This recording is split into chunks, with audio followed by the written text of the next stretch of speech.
Bonjour à tous, dans cette vidéo, nous allons apprendre à résoudre un exercice sur la propagation rectiligne de la lumière.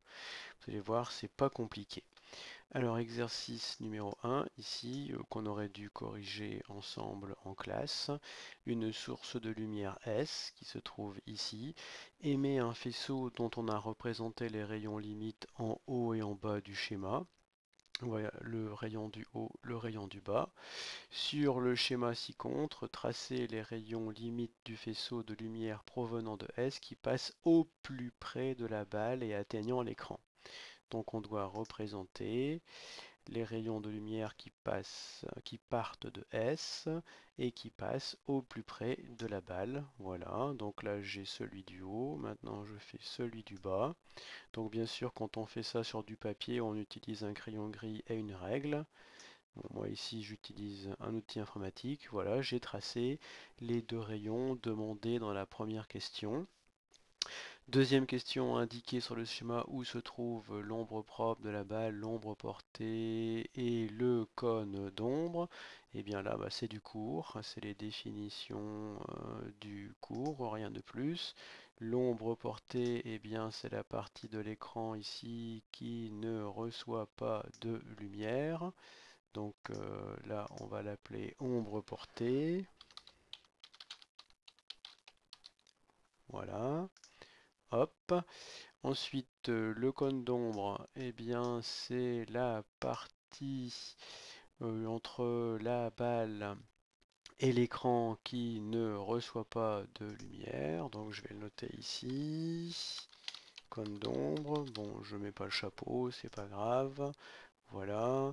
Et enfin, l'ombre propre, eh bien, c'est la moitié de la balle ici qui n'est pas éclairée. Voilà, donc c'est cette partie-là de la balle. Alors on peut le noter ici par exemple, la ombre propre. Bon, bien sûr, si on le faisait à la main, on mettrait des petites flèches qui vont bien, etc. Hein, bon, ici, je suis un peu limité.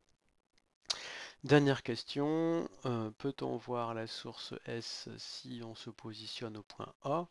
Alors si on est au point A, on voit clairement qu'on est dans la partie sombre, la partie non éclairée par la source S, on ne peut donc pas la voir. Si on est au point B, eh bien on peut très bien avoir un rayon lumineux qui part de la source ponctuelle et qui va jusqu'au point B. Donc au point B, oui, on peut voir la source de lumière. Voilà pour le premier exercice. Passons maintenant au deuxième exercice. Alors ici, un observateur est placé derrière deux écrans. L'un possède une ouverture assez grande, l'autre est percé de trois trous ABC. Donc le premier écran est ici, le deuxième écran est ici. L'observateur peut mettre son œil donc derrière les trois trous, le trou A, le trou B, le trou C. À travers quel trou l'observateur peut-il voir le point X situé en haut de la coupe? Donc ici le point X, on va considérer que c'est une source de lumière. Eh bien, il faut prendre son crayon gris, sa règle, et puis voir si un rayon de lumière peut partir de X. Bon, là, je suis un petit peu au-dessus.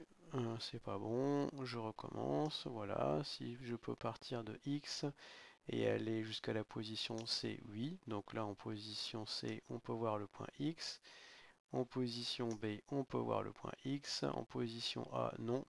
La lumière arrive ici sur l'écran et elle rebondit sur l'écran, donc elle n'en peut pas observer le point X.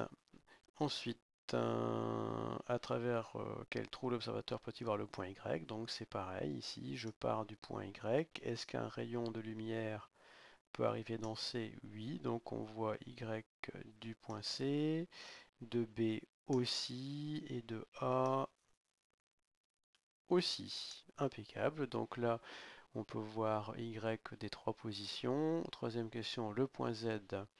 Alors, est-ce que je peux voir le point Z de C? Eh ben non, vous voyez, je vais rebondir sur euh, l'écran, donc c'est pas possible. Du point B, oui, je peux voir le point Z du point B, puisque la lumière peut l'atteindre, et le point A aussi. À travers quel trou l'observateur peut-il voir la totalité de la coupe? Eh bien, il peut voir la totalité de la coupe au point B, puisque vous voyez, au point C, il n'y a que deux rayons de lumière qui arrivent, donc là, on peut voir que deux points. Au point A, il n'y a que deux rayons de lumière qui arrivent, donc on peut voir que deux points. Au point C, on a bien les trois points. Alors, les exercices suivants, on aurait dû les faire en groupe, en classe. Eh bien, vous les ferez tout seul. Vous avez en dessous ici une fiche complète. Vous compléterez ces schémas-là. Vous pouvez les compléter au crayon gris à la règle ou avec l'outil insertion ici, forme. Vous pouvez dessiner, vous voyez, des rayons lumineux avec cet outil. Et vous pouvez me renvoyer ce travail par boîte mail. Ça vous donnera une note bonus pour le troisième trimestre. Voilà, je ne vous oblige pas à me le renvoyer. J'incite fortement à le faire, bien sûr, hein, parce que ce type d'exercice, vous pourrez très bien les retrouver au brevet en fin de troisième. Voilà, bon courage à tous.